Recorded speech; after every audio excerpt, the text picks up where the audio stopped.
공포 라디오 마녀 지.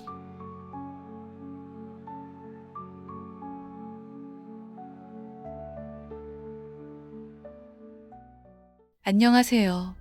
오늘 이야기는 진짜 최근에 일어난 5년 전의 이야기입니다.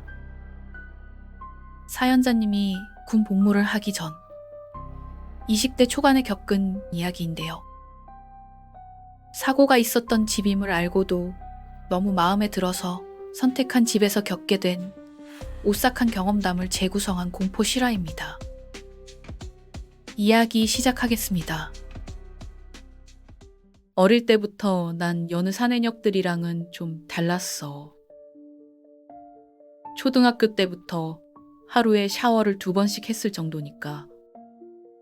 우리 아버지가 항상 남자 시키가 무슨 깔끔을 떤다고 그렇게 물을 쓰냐며 잔소리 하셨었지. 대학 기숙사 생활 때는 공용 샤워실이 정말 지옥이었어. 다른 놈들 발자국에 바닥엔 온통 머리카락, 비누 찌꺼기에 쓰레기까지. 지금 떠올려도 끔찍하니까. 한 달 넘게 집을 구하면서 좋기 30곳은 넘게 돌아다녔을 거야. 부동산 앱 검색 필터에 욕조를 넣었는데도 막상 가보면 샤워 부스만 있거나 아니면 사지만 욕조처럼 보이게 해놓고 실제로는 그냥 바닥에 물을 받아 쓰는 재래식 화장실인 경우도 많았어. 그러다 마지막으로 본 집이 바로 그 집이었지. 보증금 300만 원에 월세 28만 원. 건축한 지 7년 된 원룸. 위치도 알바 장소에서 도보로 15분 거리라 완벽했어. 이게 실화냐 하면서도 기대를 안고 그 집을 방문하게 되었지. 직접 매물을 보기 위해 문을 열자마자 욕실이 바로 보였는데 햇빛이 창문으로 들어와 욕실을 비추고 있었어. 그 순간 진짜 운명이라는 게 있구나 싶더라. 그리고 욕조. 욕실의 욕조를 살피면서 나는 더 놀랄 수밖에 없었지.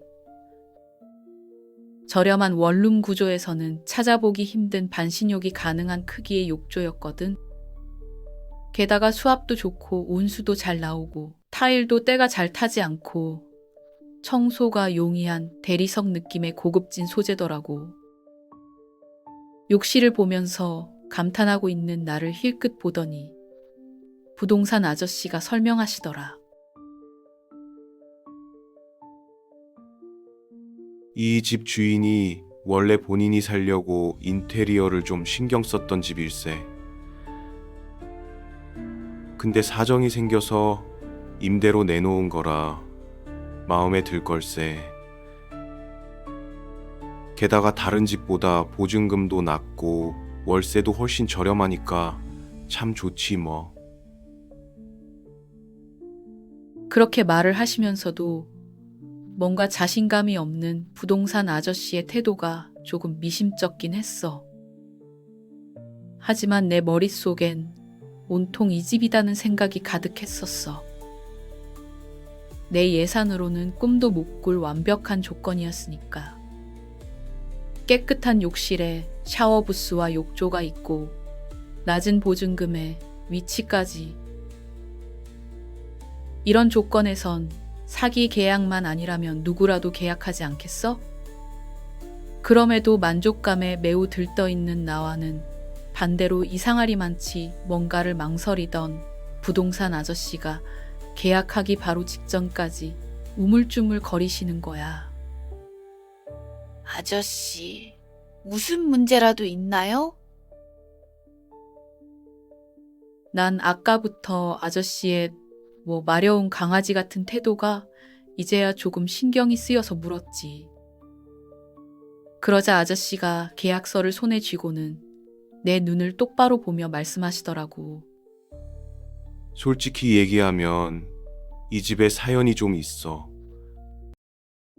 2년 전에 전 세입자가 빚 독촉을 심하게 받던 상태였나 봐. 젊은 청년이었는데 욕실에서 극단적인 선택을 그래도 괜찮겠는가? 순간 등골이 오싹하니 온 몸의 털들이 바짝 서는 기분이더라. 하지만 이내 그 집의 욕실을 떠올렸어. 그동안 내가 이렇게 마음에 드는 욕조 있는 집을 구하기 위해 얼마나 찾아 헤맸었는지. 그 노력과 허탈감. 마음에 꼭 들지도 않은 집들의 보증금도 최소 500만 원은 넘었고 월세도. 지금 내 주머니 사정과 그간의 수고를 또 해야 하는 건가 하는 생각이 들자마자 난 단호하게 말했지. 괜찮습니다. 계약할게요. 그렇게 그 집을 계약하게 됐어. 이제 그 집에서 살게 될 것을 생각하니 다른 생각은 하나도 나지 않았고 어서 집에 들어가 욕실에서 피로를 풀 생각에 가슴이 두근거리더라. 마지막으로 인사를 드리고 부동산을 나서려는데 아저씨가 한마디 덧붙이셨어. 지내면서 이상한 소리가 들리거나 뭐 이상한 게 보이더라도 너무 겁먹지 말게나. 이 동네가 오래되나서 오래된 건물들은 다 그렇다네. 내가 들어갈 건물은 그리 오래되지도 않았는데 왜 저런 말씀을 하시지 하는 생각과 함께 난 그 말이 왠지 더 소름 끼치게 들리더라고. 입주하고 처음 며칠은 천국이었어. 매일 퇴근하고 욕조에 뜨거운 물을 받아 1시간씩 몸을 담그면서 하루의 피로를 풀었지. 특히 어깨와 목 근육이 항상 뭉쳐있던 나한테는 정말 꿀 같은 시간이었어. 그렇게 첫 주가 지나갈 무렵이었어. 집 근처에 있는 편의점이 한 곳뿐이라 자주 이용하게 되면서 동네 편의점의 알바생과 안면을 트면서 좀 친하게 됐어. 딱 보니 내 나이 또래인데다가 나랑 여러 가지 사정도 비슷하더라고. 그날도 반신욕을 하면서 시원한 맥주 한 캔 할까 하고 동네 편의점에 들렀지. 그러면서 자연스럽게 편의점 알바생에게 혹시 바로 위에 원룸의 극단적인 사건에 대해 아는 게 있냐고 묻게 됐어. 그랬더니 동네 사람들은 거의 다 안다면서 그 집에 대해 더 알려주더라. 그 이전 세입자 청년이 빚쟁이들한테 쫓기다가 마지막으로 그 집 욕조에서 극단적 선택을 하고 발견된 게 거의 일주일이 지나서였대. 한여름이었고 습기가 많은 욕실이었기에 발견된 그의 모습은 상상도 하기 힘들 정도로 끔찍했다고 해. 그 후로 한 2명이 그 집에 살았는데 모두 몇 달을 못 버티고 나갔다더라. 누구는 밤마다 물 흐르는 소리가 들린다고 했고 다른 사람은 욕실에서 울음소리가 들린다고 했대. 그런 얘기를 듣고 집으로 향하는데 정말 찝찝하고 음산한 기분 때문에 그날은 반신욕을 하지 않고 그냥 잠이 들었었지. 온 몸이 찌뿌둥하고 잠을 자고 났는데도 피로가 가시지 않는 느낌이었어. 그 후부터는 욕실 문을 열 때마다 왠지 누군가 샤워 커튼 뒤에 서 있을 것 같은 두려움이 들었어. 특히 욕조가 보이는 각도에서는 항상 뭔가가 보일 것 같은 느낌이 들었었어. 실제로 한 번은 밤에 화장실 가려다가 욕실 문틈 사이로 푸른빛이 새어나오는 걸 봤어. 분명 불은 꺼놨는데 용기 내서 문을 열어보니 아무것도 없었지만 욕조에 물방울이 맺혀 있더라고. 누군가 방금 샤워한 것처럼. 그렇게 한 주가 지나가게 되었고 나는 이제 더 이상 미룰 수가 없었어. 집에 오자마자 욕조에 반신욕을 위한 물을 준비했어. 그렇게 욕조에 몸을 담그고 있는데 물이 갑자기 차가워지는 거야. 이상하게 생각하면서도 나는 서둘러 온수를 약하게 틀어놓았지. 그런데 그 순간 갑자기 욕실 전등이 깜빡이더니 불이 완전히 꺼져버린 거야. 너무 놀라서 그 어둠 속에서 욕조에 있던 나는 아무것도 하지 못한 채 얼어버렸어. 근데 이내 바로 다시 불이 켜지더라고. 순식간에 일어난 일이라 어떤 대처도 하질 못하고 내 멘탈은 이미 집을 나간 상태였어. 어찌나 놀랐던지. 편의점 알바생이 해준 얘기 때문에 욕조를 볼 때마다 끔찍했을 그 장면이 오버랩되면서 무한 반복되기도 하고, 그런 이유로 그 후에 거의 한 달 동안은 진짜 집 욕실에 발도 디디지 않았어. 가끔 집이 조용할 때면 욕실에서 물 흐르는 소리가 들리는 것 같기도 했거든. 해서 씻을 일 있으면 가게 샤워실이나 동네 목욕탕을 이용했지. 그냥 이 공포가 마음에서 조금 사그라질 때까지만 우리 집은 욕실이 없는 집이라고 생각하면서 살자 그랬어. 보증금과 월세를 생각하면 조금 불편하더라도 더 잘 참을 수 있었지. 그러다 코로나가 터진 거야. 거리는 텅 비고 사람들은 마스크를 쓰고 다니기 시작했지. 일하던 가게는 손님이 뚝 끊겨서 결국 문을 닫았고, 동네 목욕탕마저 코로나19 확산 방지를 위한 임시 휴업이라는 팻말이 붙었어. 다행히 필수 업종인 식품 공장에서 정규직으로 일할 곳을 찾았는데 당연히 샤워실 같은 건 없었어. 처음엔 물수건으로 몸을 닦았어. 그래도 괜찮겠지 싶었는데 한여름이 다가오면서 몸에서 땀 냄새가 진동하기 시작했어. 동료들이 은근슬쩍 거리를 두었고 팀장이 날 따로 불러 돌려서 말하더라고.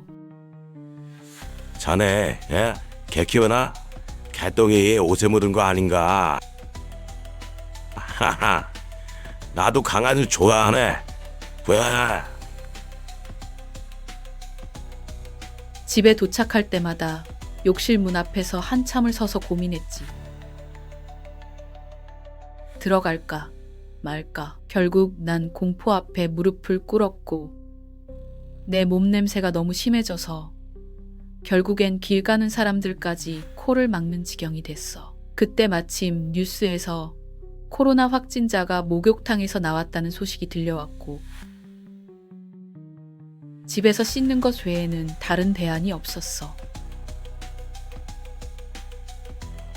그날 밤 나는 소주 반 병을 마시고 용기를 냈어. 스마트폰으로 큰 소리로 음악을 틀고 욕실 불을 환하게 켜고 방문도 활짝 열어놓은 채로 욕실에 들어갔어. 욕조는 쳐다보지도 않았고 물을 약간만 받아 빠르게 샤워를 했지. 씻는 내내 등 뒤가 따가웠어. 누군가 날 노려보는 것 같은 기분이랄까. 샤워를 마치고 수건으로 몸을 닦는데 갑자기 욕실 전등이 깜빡였어. 심장이 멎는 줄 알았지. 그래도 별일도 일어나지 않았고 그날 밤은 무사히 지나갔지.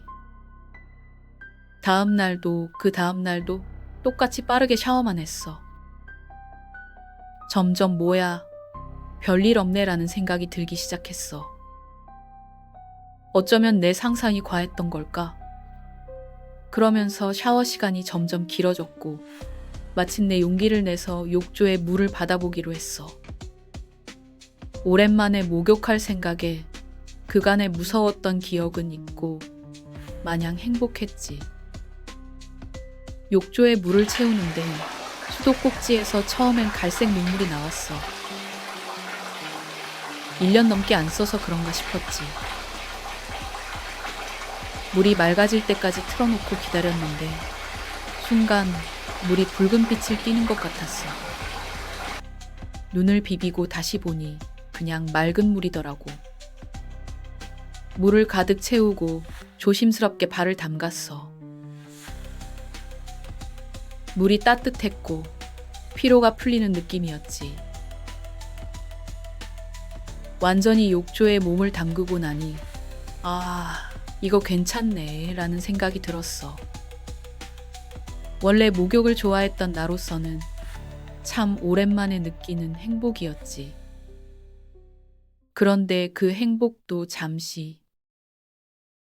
물속에 있는데 갑자기 물이 차가워지면서 등 뒤로 소름이 확 돋았어. 이상하다 하면서 다시 물에 몸을 담갔는데 이번엔 물속에서 뭔가가 내 발목을 스치는 느낌이 든 거야. 화들짝 놀라 물 밖으로 뛰쳐나왔지. 욕조 바닥을 살폈지만 아무것도 없었어. 하지만 갑자기 욕조 물이 미세하게 출렁이는 거야. 마치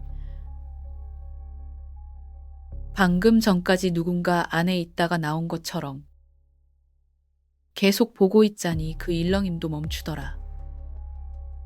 그렇게 어정쩡하게 이상함을 느끼는 가운데 거의 일주일 정도 지났을 때였어. 어느 날 아침에 일어났는데 왼쪽 손목이 미친 듯이 가려운 거야. 새로 다니는 공장에서 기름이나 화학물질을 다루다 보니 알러지가 생겼나 싶었지. 근데 날이 갈수록 가려움이 점점 더 극심해지는 거야. 일하면서도 계속 긁게 되고 급기야는 너무 긁어서 피까지 나오는데도 긁는 것을 멈출 수가 없는 거야. 그러면서부터 이상한 꿈을 꾸기 시작했어. 내가 욕조에 앉아 있는데 물이 점점 붉게 변하고 있었어. 처음엔 욕조 물이 핏빛으로 변하는 줄 알았는데 자세히 보니 내 손목에서 피가 흘러나오고 있더라고. 그런데 무서운 건 꿈에서 그걸 보는 내가 공포에 질리는 게 아니라 만족스러워하고 있었다는 거야. 꿈 끝에는 항상 식은 땀을 흠뻑 흘리면서 깼어. 한참 고생하다가 결국 피부과에 갔는데 의사는 특별한 문제가 보이지 않는다며 그냥 알러지 약과 연고만 주더라. 약을 먹어도 가려움은 계속됐지. 전혀 나아지지 않았어. 밤에는 너무 가려워서 손목을 긁느라고 잠도 못 잤어. 어느 아침 거울을 보는데 손목에 칼로 정확하게 자른 것 같은 가느다란 선이 생겼더라고. 정말 깜짝 놀라지 않을 수가 없었어. 자세히 살펴보니 상처가 너무 선명해져서 거의 손목을 가로지르는 무서운 흉터 자국처럼 됐더라고. 처음엔 설마 이전 세입자 녀석의 저주인가 싶었지만 스스로를 합리화했어. 그냥 공장에서 일하다 어딘가에 긁힌 거겠지라고 생각했어.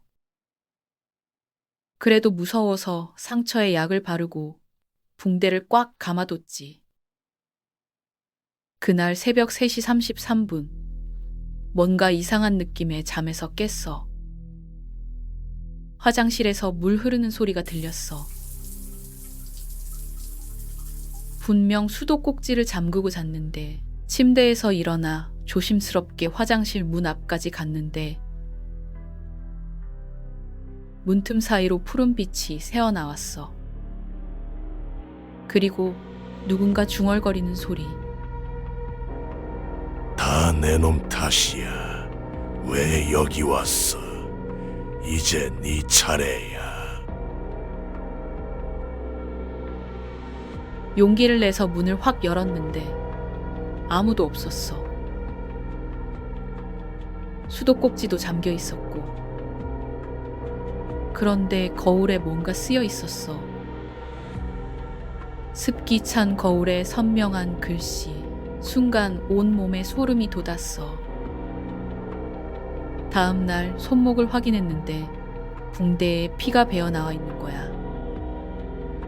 하루 종일 긁지도 않고 붕대로 감아뒀는데 말이지. 붕대를 풀어보니 상처는 더 깊어져 있었고 흉터 자국도 더 선명해지고 있었어. 이즈음부터는 가려움과 통증이 번갈아 오기 시작했어. 이틀을 참아도 피가 계속 배어 나왔고 솔직히 무서워서 미치겠더라. 상처가 점점 깊어지고 있었어. 방금 씻었는데도 마치 누군가 날카로운 칼로 새로 그은 것처럼 보였어. 이건 진짜 저주다라는 확신이 들더라. 그 다음 날부터는 집 욕실에 절대 들어가지 않았어. 동네 24시간 편의점 화장실에서 간단히 씻고 주말에는 다른 동네 목욕탕까지 가는 수고를 했지. 그랬더니 신기하게도 상처가 서서히 아물기 시작했어. 그런데 이사 가기 전 마지막 날 밤 이상한 꿈을 꿨어.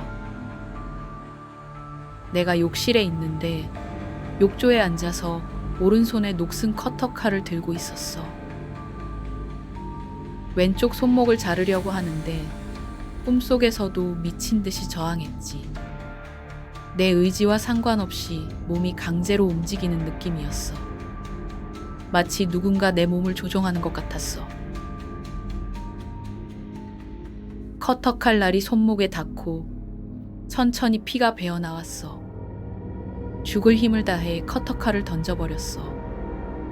그때 욕실 천장에서 뭔가 떨어지는 소리가 들렸어. 시선을 들어 정면을 보니 전혀 모르는 남자가 있었어. 공중에 떠 있는 것 같은 모습이었는데 전신이 그림자처럼 새까맣고 흐릿했어.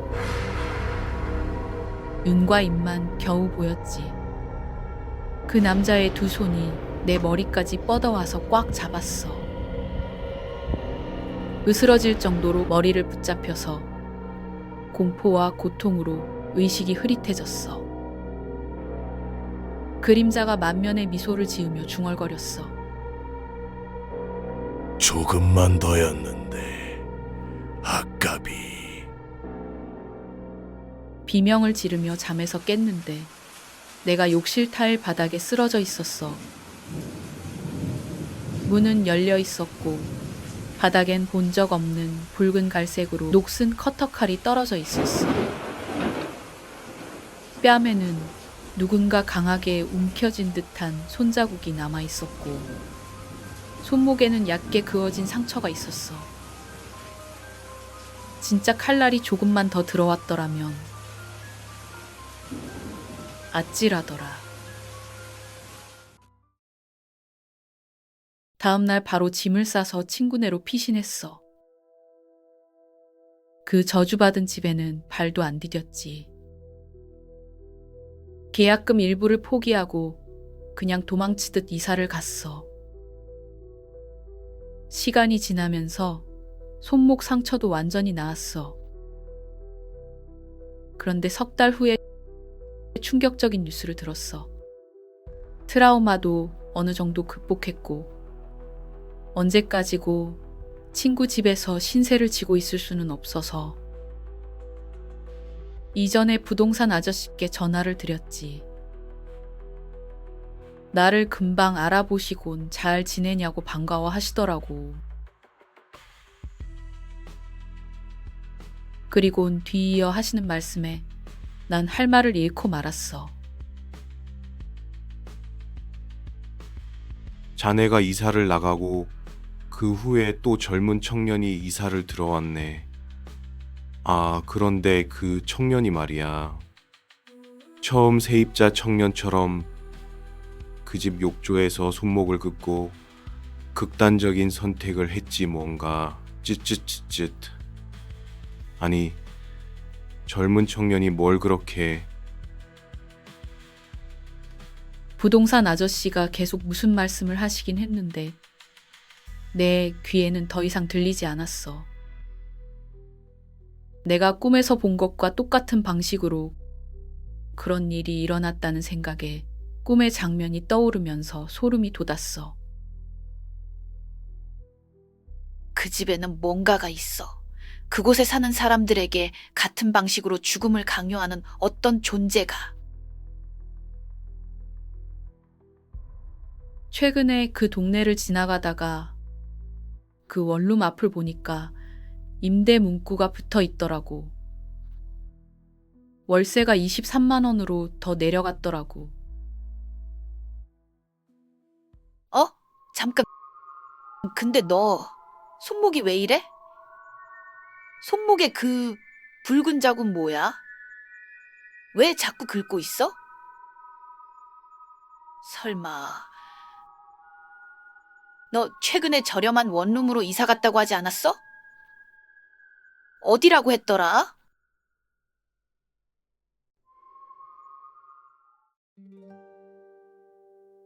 오늘의 이야기는 여기까지입니다. 이야기 어떠셨나요? 저도 일상의 스트레스나 피곤함을 목욕으로 푸는 사람 중에 한 명인데요. 그래서 그런지 사연자님의 선택과 반응에 너무 몰입이 되면서 스토리를 재구성할 수 있었네요. 늘 나오는 시세보다 싼 월세, 보증금. 저희도 일본처럼 이런 극단적인 선택을 한 집에는 사고 물건이라는 표기를 의무화해야 할까요? 무튼 세상에 공짜는 없다는 것을 또 한 번 느낄 수 있었던 사연이기도 했네요. 나 같으면 저 순간에 이렇게 했을 거다 라는 아이디어나 다른 통통 튀는 의견 있으시면 언제든지 댓글로 남겨주세요. 다른 사연들 구성해서 잼스스하게 활용해 보겠습니다. 언제나 여러분의 구독과 좋아요, 알람 설정은 사랑입니다. 그럼 오늘도 으스스하고 스윗한 밤 보내세요.